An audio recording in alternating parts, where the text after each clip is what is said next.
नमस्कार साथियों, एक बार फिर आपका स्वागत है। और सीईटी को लेके कुछ चीज़ें चल रही थी। एक पक्ष था कि सीईटी के अंदर नेगेटिव मार्किंग होनी चाहिए। उसी को देखते हुए श्रीमान आलोक राज जी है, उन्होंने ट्वीट करके ये जानकारी दी थी कि हम जो हैं ऐसे योग्य कैंडिडेट लेना चाहते हैं कि जो वास्तव में तैयारी कर रहे हो तो हम, और जो तैयारी नहीं कर रहे हैं उनको छटनी करेंगे। और जो सीईटी पात्रता एग्जाम है उसके अंदर हम जो है नेगेटिव मार्किंग करेंगे। जैसे आप यूपी में देख सकते हो, एमपी में देख सकते हो, ऐसे तमाम वो उन्होंने उदाहरण भी दिए थे। और एक इंटरव्यू में ये भी बोला था उन्होंने कि हम जो है जो कचरा है उसको थोड़ा साइड में करना चाहते हैं, ऐसे तमाम चीज़ें बोली थी। लेकिन आज फिर जो चीज़ें सामने निकल के आई है, आप सबको पता होगा कि जो सीईटी है उसके अंदर नेगेटिव मार्किंग हटा दी गई है। अब दो चीज़ें होती है कि एक तो पक्ष में थे, एक विपक्ष में थे। ये सभी चीज़ों में होता है, सभी एग्जाम में भी होता है, सिक्के के दो पहलू होते हैं।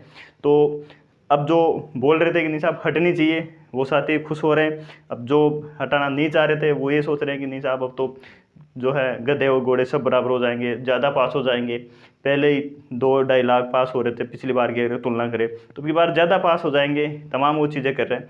तो मैं उन सभी साथियों से कहना चाहूँगा कि अभी तक पेपर हुआ नहीं है। पेपर से पहले ये डिसाइड करना कि नहीं यार अब तो 2 की जगह 4 हो जाएंगे। क्या नेगेटिव मार्किंग हटाने से कोई बंदा पास थोड़ी हो जाता है? नहीं होता है। और बिना पढ़ने वालों का सेलेक्शन 40% भी नहीं आते हैं। और ये तो बोर्ड है, और बोर्ड की वैसे भी किसकी हुई है अब की बार, पहले किसकी हुई थी? 11 जो अगस्त को पेपर हुआ था एलडीसी, उसके बाद में जो एग्ज़ाम दे के आए थे कोचिंग वाले थे, सब ने वीडियो बना के उनका विरोध किया। 11 या 12 अगस्त को जो आलोक राज इस्तीफा तो वो ट्रेंड कर रहा था, उसको कहीं ना कहीं दबाने के लिए इन्होंने ये फैसला लिया है। हकीकत तो ये है कि जो एलडीसी का विरोध कर रहे थे, आज भी मीटिंग हुई थी उसके अंदर, और उसमें कुछ फैसला लिया गया है उसी को दबाने के लिए, कि थोड़ा ध्यान डाइवर्ट करने के लिए। क्योंकि उनके हर जो भी ट्वीट आ रहे थे 11 के बाद में, सब पर नेगेटिव आ रहे थे ज़बरदस्त। तो उसको थोड़ा बहुत रिलीव करने के लिए, और ये जो अपनी बात है ना कि नेगेटिव मार्किंग, एलडीसी का जो पेपर आउट ऑफ सिलेबस आया था, जूनियर अकाउंटेंट का जो पेपर आया था उसमें क्वेश्चन डिलीट किए गए थे, वो तमाम चीज़ें हैं वो जो मुख्यमंत्री है श्रीमान या कैबिनेट मंत्री, वहाँ तक पहुँच चुकी है ये चीज़ें सब कुछ। क्योंकि उनको सबको पता रहता है। क्योंकि 11 और 12 अगस्त को जो ट्रेंड कर रहा था ना आलोक राज इस्तीफा दो, सरकार के जो हैं कर्मचारी हैं वो हर चीज़ पे नज़र रखते हैं। अखबार में छोटी से छोटी भी आती है उस पर भी ध्यान रखती है। सोशल मीडिया पे क्या चल रहा है उसका भी पता रहता है, सब कुछ पता रहता है कि हाँ ये चल रहा है, उसी का है ये। और ये कुछ उन्होंने बोल दिया होगा कि नहीं साहब ऐसा कुछ करो।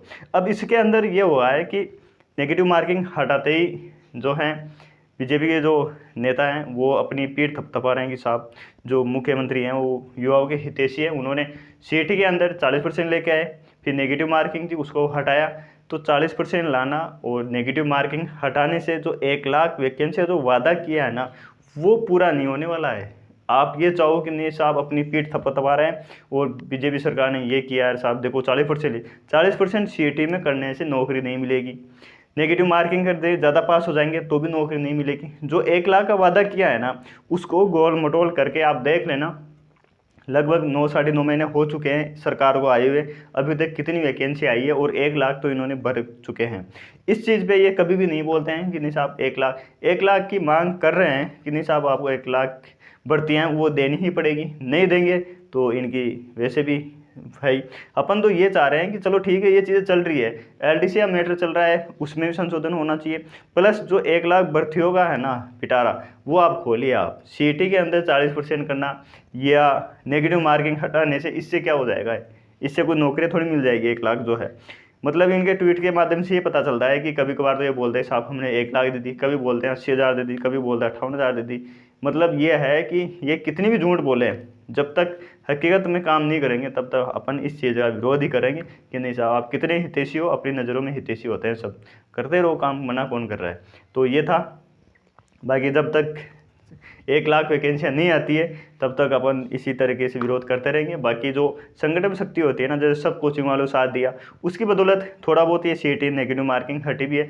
एलडीसी का भी कुछ ना कुछ समाधान जरूर निकलेगा, ये है। हाँ, पेपर दोबारा होने के कोई चांस नहीं है कि आप ये सोचो नहीं साहब पेपर दोबारा हो जाएंगे, नहीं साहब पेपर दोबारा नहीं होगा। हाँ, थोड़ा बहुत समाधान इसका निकल सकता है। ठीक है, बाकी आप ये सोचो कि नहीं यार नेगेटिव मार्किंग हटने से आ रही है लोग तो सभी पास हो जाएंगे, नहीं साहब, पढ़ने वाले ही पास होंगे। और पेपर का लेवल जो है हो सकता है कि ऐसा दे कि जो अभी चल रहा है वैसा, उसी हिसाब से हो सकता है कि इजी तो नहीं देगा, आप ये समझो कि नहीं साहब इजी देगा, तो आप ये ना सोचें कि नहीं यार सब पास हो जाएंगे, ये हो जाएगा। मेन मुद्दा ये है, ये भटकाने चाह रहे हैं सरकार के जो है कि 1 लाख वैकेंसी है ना, उनका हिसाब दो आप, दो वो आने दो, उसका वेट कर रहे हैं। सीटी कराओ, मना कौन कर रहा है? सीटी में 1 साल निकाल दी, उन्हें करवा रहे हैं। ठीक है साथियों, तो जब तक 1 लाख वैकेंसी नहीं आती है तब तक अपने ऐसे ही मांग उठाते रहेंगे। मिलते हैं नेक्स्ट वीडियो में, जब तक जय हिंद जय भारत।